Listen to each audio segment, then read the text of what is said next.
Buenos días, bienvenidos a la semana 11 de Fundamentos del Cuidado Enfermero. En esta semana vamos a tratar el tema de reposo y sueño, ¿sí? Que es una necesidad básica inherente a todos los seres humanos. La bibliografía la van a encontrar en el capítulo 45 del COSIER y en el capítulo 16.5 del Tórtora.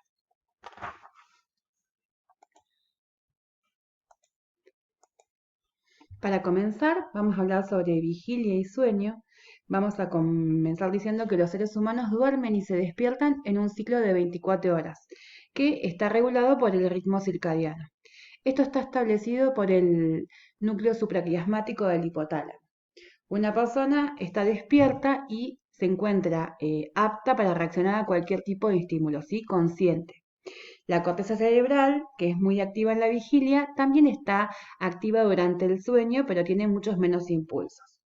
La estimulación de algunas áreas del sistema nervioso aumentan esta actividad en la corteza cerebral. Una parte de la formación reticular se conoce como sistema activador reticular, que conocemos como la sigla SAR. El SAR se encuentra en la formación reticular, en el bulbo raquídeo, y a él llegan diferentes impulsos, ¿sí? Auditivos, visuales, somos sensitivos, que son también a veces retransmitidos a la corteza por medio del tálamo. El despertar del sueño implica mayor actividad en este SAR, ¿sí? Que puede ser activado por estímulos dolorosos detectados por los nociceptores como el tacto, la presión sobre la piel, el movimiento de los miembros, que haya luz brillante o una alarma de un despertador, ¿sí? Y una vez que está activado el SAR, también se activa la corteza cerebral y esto hace que se produzca el despertar. El resultado es el estado de vigilia, ¿sí? En el que estamos conscientes. Acá en este dibujo pueden ver que la formación reticular se encuentra en el bulbo raquídeo.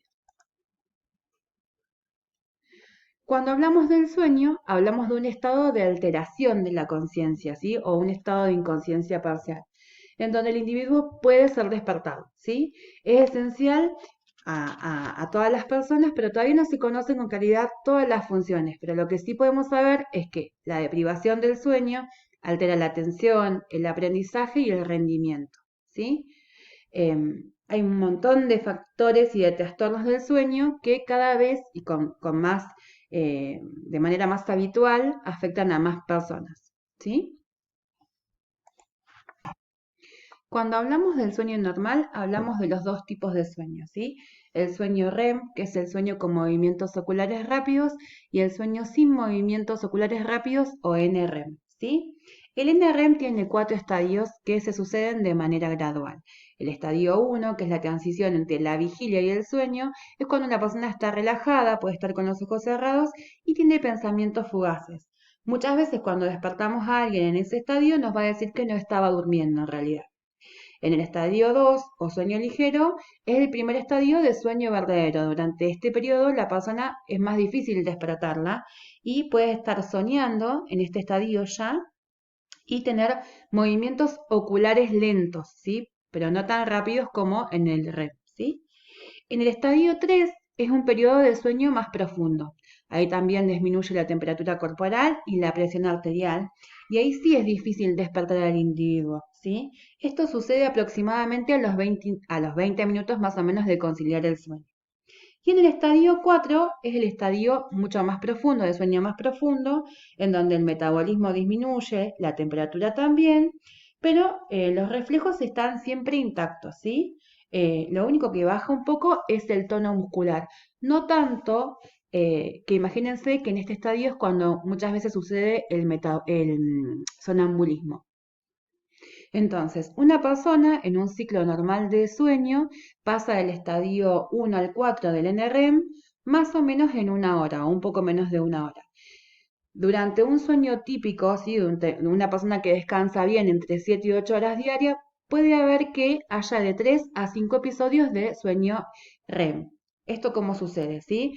Pasamos de la fase 1 a la fase 2, luego a la fase 3, luego a la fase 4, vamos a una fase REM y después volvemos a pasar de nuevo por las otras fases, ¿sí?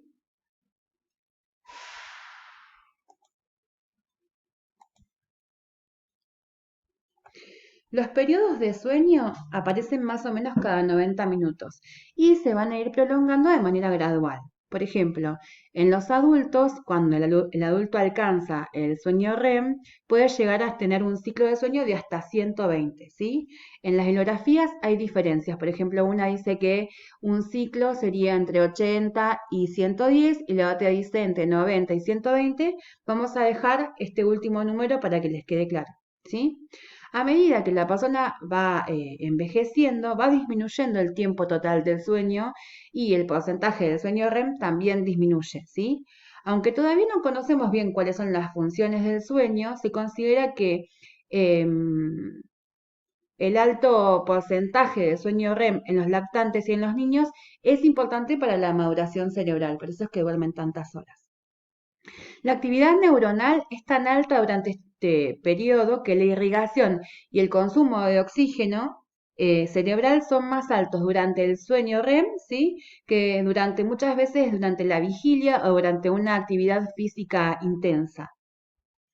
Y como hablábamos al principio, fíjense que esto está regulado por el ritmo circadiano, ¿sí? Como se ve durante el día, disminuye la serotonina y nosotros nos empezamos a despertar, y durante la noche aumenta la melatonina, ¿sí? Y empezamos a tener más sueño. Existen muchas hormonas que inducen el sueño, pero uno de ellos es la adenosina, ¿sí? Que se acumula durante periodos de alto uso de ATP, ¿sí? El adenosín trifosfato, ¿sí? Lo que se produce en las mitocondrias de las células, por medio del sistema nervioso. Esta se va a unir a receptores específicos que son los receptores A1. Lo que hace es inhibir ciertas neuronas, que son las colinérgicas, y esto hace que no se produzca el despertar, ¿sí? Que no se active el SAR y no se produzca el despertar. Durante el sueño se producen varios cambios fisiológicos, ¿sí? Y la mayor parte de la actividad onírica, que es la de los sueños, ¿sí? La fantasía, tiene lugar durante este sueño, el sueño REM. Cuando vemos un electroencefalograma, vemos que la persona cuando está durante el sueño REM tiene como los mismos movimientos o trazados que cuando está despierta. Con excepción de las neuronas motoras que gobiernan la respiración y los movimientos oculares, la mayoría de las neuronas somatomotoras están inhibidas durante el sueño REM, lo que produce que el tono muscular eh, esté inhibido o incluso muchas veces sientan que están paralizados, ¿sí? La frecuencia cardíaca y la presión arterial también van a descender durante el sueño NREM y mucho más durante el sueño REM.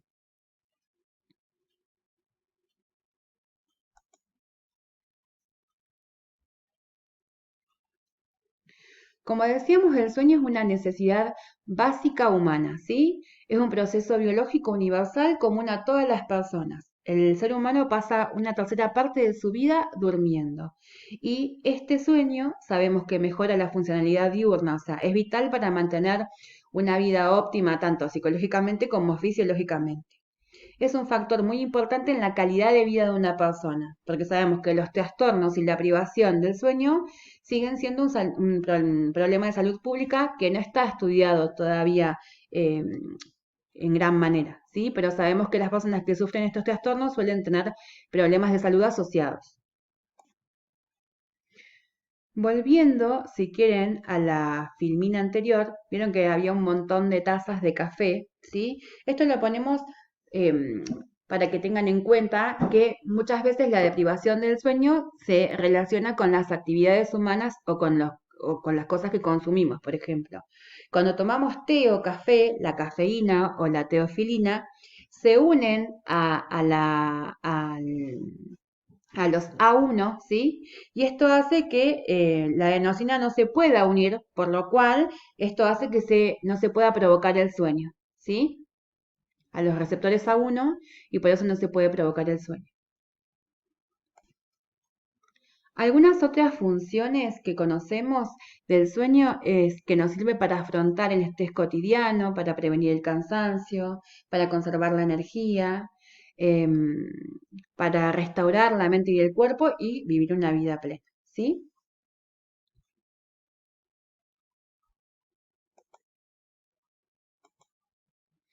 Para la regulación de estos estados de vigilia y sueño es necesario que participen otros neurotransmisores, ¿sí? Situados dentro de las neuronas del cerebro. Conocemos, por ejemplo, a la serotonina, que es la que reduce la respuesta a la estimulación sensorial, ¿sí? La que va como apagando nuestros sentidos, ¿sí? De esta manera se apaga la actividad en el sistema activador reticular.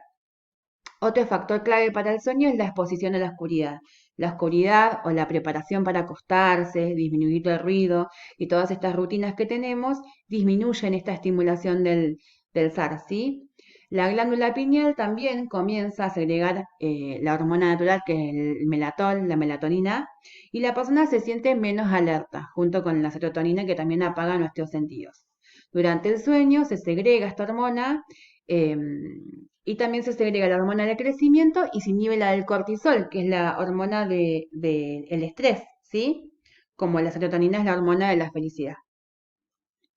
Em, Cuando aparece la luz, la melatonina empieza a bajar, ¿sí? Su nivel y la hormona estimuladora, el cortisol, empieza a estar al máximo.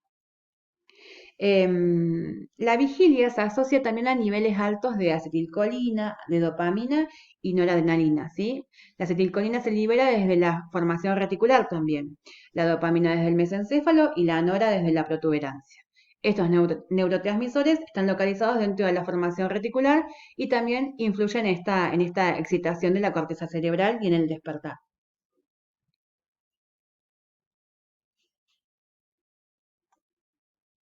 El sueño se considera un estado alterado, ¿sí? De la conciencia porque disminuye la percepción del sujeto y su reacción hacia el entorno. Pero los estímulos del entorno pueden ser percibidos diferentes por diferentes personas, ¿sí? Por ejemplo, una mamá se puede despertar con el llanto de su bebé, pero no se puede despertar con el llanto de otro niño. Como por ejemplo, cuando nosotros tenemos un día libre y dejamos la alarma encendida, igual no nos despertamos porque de alguna manera sabemos que no era necesario despertarnos ese día, ¿sí?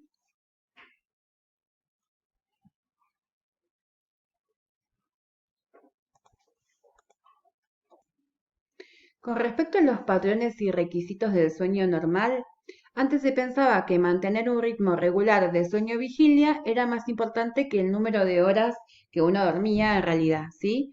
Las investigaciones más recientes nos dicen que no, que la privación del sueño o dormir menos horas de lo que necesitamos se asocia a problemas cognitivos y de salud significativos, ¿sí? También, a medida que vamos creciendo, vamos a tener diferentes necesidades de descanso. Por ejemplo, un recién nacido duerme entre 16 y 18 horas, ¿sí?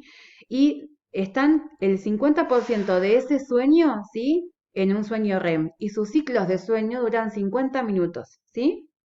Por ejemplo, un lactante duerme entre 14 y 15 horas, cada 3-4 horas se va a despertar, pero casi siempre esas horas son un sueño ligero, ¿sí? No siempre es un sueño REM. Los niños pequeños de 1 a 3 años duermen 14 horas como máximo y tienen que tomar sí o sí siestas matutinas y también por la tarde. Y muchas veces, en la medida que van creciendo, van abandonando esta siesta, ¿sí? Por ahí perdura la de la tarde, que se les hace el día más largo, y la de la mañana va desapareciendo. Lo que empiezan a tener estos niños son pesadillas, ¿sí? Empiezan a no querer acostarse solos, a pedir rutinas para descansar, ¿sí? Como leer un cuento, tener su osito preferido y ese tipo de cosas. Los preescolares, que son de 3 a 5 años, duermen hasta 13 horas máximo, entre 11 y 13.